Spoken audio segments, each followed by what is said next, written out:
नमस्कार, आप देख रहे हैं सी न्यूज भारत। मैं हूं आपके साथ ज्योति श्रीवास्तव। न्यूज बुलेटिन में एक बार फिर से आप सभी दर्शकों का स्वागत है। बुलेटिन में सबसे पहले जानेंगे चौपारण में क्यों हुआ भव्य कलश यात्रा का आयोजन। साथ ही चर्चा करेंगे मेरठ की, जहां खबरों पर आगामी त्योहारों को लेकर शांति समिति की बैठक हुई। आगे देखेंगे पाकुड़ की खबर, जहां एक नाबालिग लड़की के साथ किया गया सामूहिक दुष्कर्म। इन तमाम खबरों पर विस्तार से करेंगे चर्चा। हजारीबाग चौपारण हनुमत सेवा संस्थान बिगाह में सोमवार को श्री लक्ष्मी नारायण महायज्ञ सह फलाहारी बाबा मूर्ति प्रतिष्ठापन सह श्री हनुमत प्राण प्रतिष्ठा महायज्ञ के चतुर्थ वर्षगांठ पर भव्य कलश यात्रा का आयोजन हुआ। इस कलश यात्रा की शुरुआत राजागढ़ की परिक्रमा तथा ध्वजारोहण के बाद की गई। कलश यात्रा हजारों की संख्या में श्रद्धालु मौजूद रहे। मुख्य आकर्षण भक्ति वेदांता शिक्षालय के गुरुकुल से जुड़े बच्चों का हरि कीर्तन तथा झांकी रहा। पूरा क्षेत्र भगवान के गगनचुंबी नारों से गुंजायमान रहा। कलश यात्रा को लेकर मानो पूरा शहर ठहर हो गया और हर श्रद्धालु सहयोग व सहायता के लिए तत्पर रहा। जगह जगह पानी और शरबत बांटे गए। पूरा क्षेत्र उत्सव में डूबा हुआ नजर आया। कलश यात्रा बिगाह से आरंभ होकर महाराजगंज चौपारण बजरंग टोला होते हुए शिव मंदिर छठ तालाब से जल संग्रहण कर वापस यज्ञ मंडप पहुंचा, जहां देवताओं के आवाहन के साथ 7 दिवसीय महायज्ञ आरंभ हो गया। कलश यात्रा में निर्मोही अखाड़ा के महामंडलेश्वर सुखदेव दास जी महाराज तथा धर्मगुरु इस्कॉन से जुड़े भक्ति वेदांता शिक्षालय के संस्थापक तथा भगवान जगन्नाथ मंदिर के डॉक्टर केशवानंद प्रभु के परम सानिध्य में अयोध्या से पधारे आचार्य पंडित ओम प्रकाश पांडे के निर्देशन में क्षेत्र के विद्वान ब्राह्मण आचार्य बाल मुकुंद बाबा कपिल बाबा के साथ समस्त पूजन समारोह आयोजित हुए। इस आयोजन में क्षेत्र के सभी जनप्रतिनिधि, पंचायत प्रतिनिधि, राजनीतिक सामाजिक कार्यकर्ता उपस्थित रहे। हजारीबाग से सी न्यूज संवाददाता मुकेश सिंह की रिपोर्ट।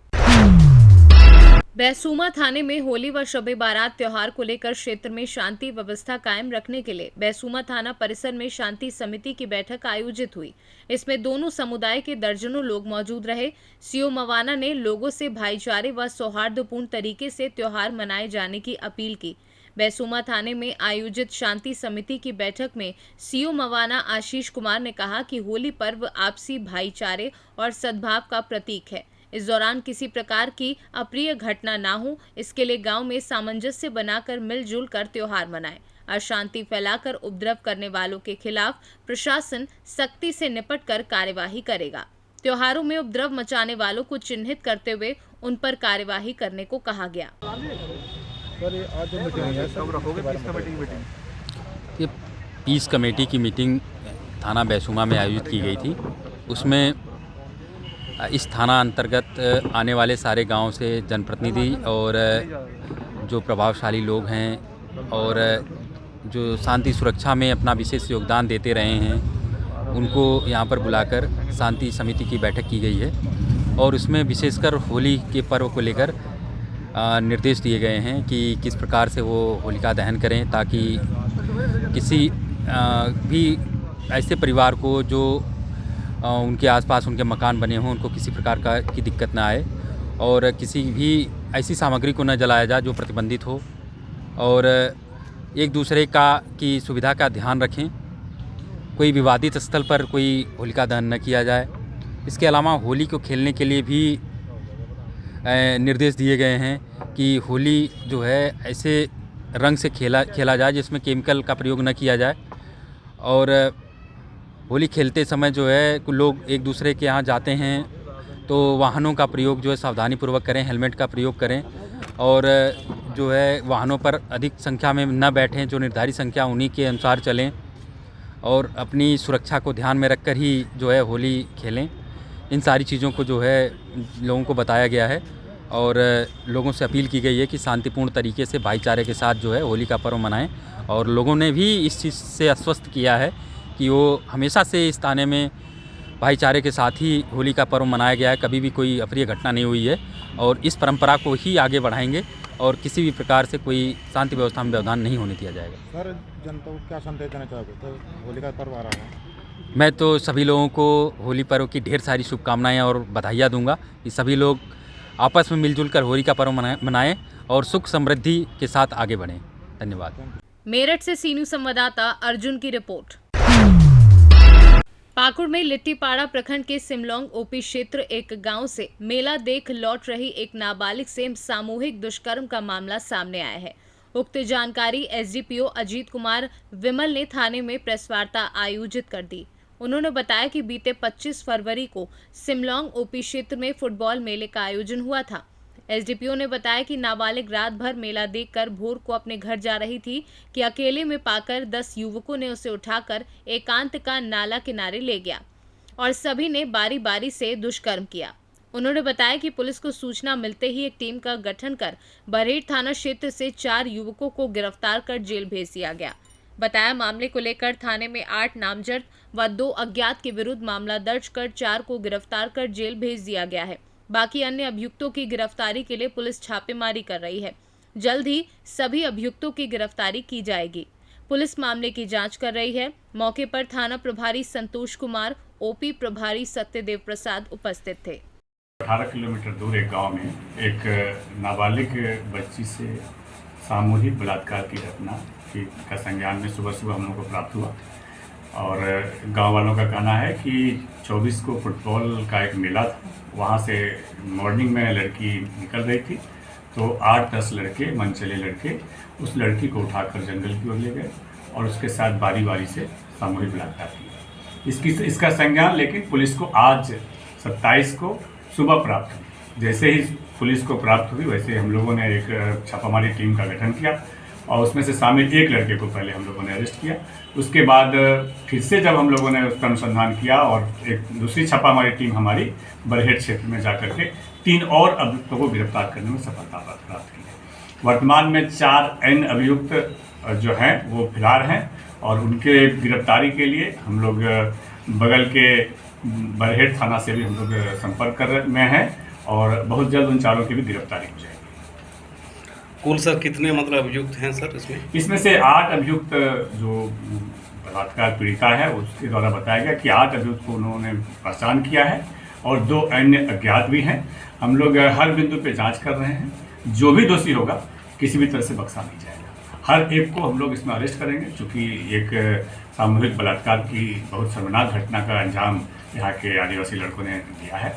इसलिए हम लोग चाहेंगे कि इसमें से जितने लोग हैं जो भी सांस्कृतिक कार्यक्रम में जो भी अपने बच्चियों को भेजते हैं उन लोग के लिए भी एक संदेश है कि आप अपने बच्चियों पर भी ध्यान दें। पाकुड़ से सीनू संवाददाता अभिषेक तिवारी की रिपोर्ट।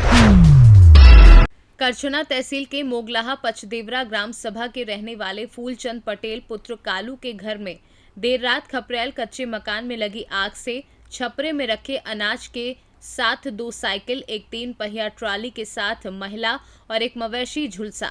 घटना बीती रात 11 बजे के आसपास की बताई जा रही है, जहां घर के सभी सदस्य खाना पीना करने के बाद सो गए थे। आग की लपटों से मवेशी चिल्ला शुरू किया और तो घर वाले फूलचंद पटेल की सुबह छपरे में बंधी भैंस को खोलने का प्रयास किया, जिसमें भैंस के साथ वह भी बुरी तरह से जख्मी हो गई। तेज लपटों के कारण चेहरा और हाथ झुलस गया। फूलचंद पटेल ने बताया कि बखार में रखा गेहूं की बोरियां जल गई हैं और काफी नुकसान भी हुआ है। प्रयागराज से सीनू संवाददाता मंगला प्रसाद पटेल की रिपोर्ट। खबर प्रयागराज से है, जहां उमेश पाल हत्याकांड में पुलिस कमिश्नर रमित शर्मा का बयान सामने आया है। उन्होंने कहा कि एसटीएफ ने हत्याकांड में एक आरोपी सदाकत खान को भी गिरफ्तार किया है। ये भागने की फिराक में था। एसटीएफ ने इसे पकड़ा है। हत्याकांड की पूरी साजिश इलाहाबाद यूनिवर्सिटी के मुस्लिम बोर्डिंग हाउस हॉस्टल में रची गई थी। आज मारे गए बदमाश अरबाज 50,000 का इनामी था। पूछताछ होने के बाद आज जो है दोपहर में इनकी गिरफ्तारी की गई और इनके द्वारा काफ़ी महत्वपूर्ण सूचनाएं दी गई हैं। अभी जो सूचनाएं दी गई हैं वो इस स्टेज पे मैं आपसे संग शेयर नहीं कर सकता हूं, लेकिन जो इन्होंने सूचनाएं दी हैं वो हमारे लिए महत्वपूर्ण हैं। एक बार नाम इनका फिर से बता दीजिए। इनका नाम है सदाकत खान। कहाँ का रहने वाला है? सदाकत सन ऑफ शमशाद खान, निवासी 12 थाना गहमर, जनपद गाजीपुर। 12। अच्छा, वैसे आपने बताया कि इसका रोल क्या था? मैं पूरी बात बता दे रहा हूँ। इनका रोल ये है कि इनका जो मुस्लिम हॉस्टल के अंदर कमरा है, उस कमरे के अंदर साजिश की बात इनके द्वारा बताई गई है और जो उसमें कुछ लोग जो सम्मिलित हैं उनके नाम इन्होंने बताए हैं। उसमें व्हाट्सएप कॉलिंग से जो कॉल आया है और उस कॉल के बारे में इन्होंने कुछ डिटेल्स डाइवर्ज किए हैं।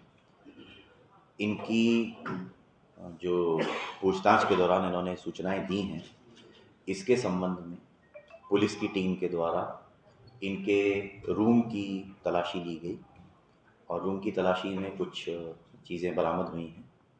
उसकी बरामदगी के बाद ये जब वापस आ रहे थे तो इन्होंने भागने का प्रयास किया और भागने के प्रयास में ये डिवाइडर से टकराए और डिवाइडर से टकरा के ये गिरे हैं। डिवाइडर से टकरा के गिरने में इनको चोट आई है और इनको चोट आने के बाद इनको उपचार के लिए हॉस्पिटल ले जाया गया है। हाँ, इनको चोट लगी है। इनको क्योंकि एक संग ये निकलने का प्रयास कर रहे थे, वहाँ थोड़ा कुछ भीड़ आ गई, ये भागने का लाभ उठा के फ़ायदा उठा के भागने का प्रयास किए। भागने के प्रयास में डिवाइडर से टकरा के गिरे हैं। गिरने से इनको चोट आई है। उपचार के लिए अभी इनको हॉस्पिटल ले जाया। विश्वविद्यालय के छात्र हैं क्या करें? नहीं, ये छात्र है। अभी मैं इसके और डिटेल्स दूंगा क्योंकि मैंने हॉस्टल कैसे मिला था इसको? सदाकत ये वहाँ पे, हाँ, ये उसके LLB के छात्र अभी बताया है इन्होंने, हम तस्दीक कर रहे हैं और इनके द्वारा नहीं छात्र हैं द्वारा बताया है। अभी हम तस्दीक कर रहे हैं कि ये दी हुई इन्फॉर्मेशन है और ये इन्फॉर्मेशन अभी जो है वो मैंने आपसे शेयर कर दी है।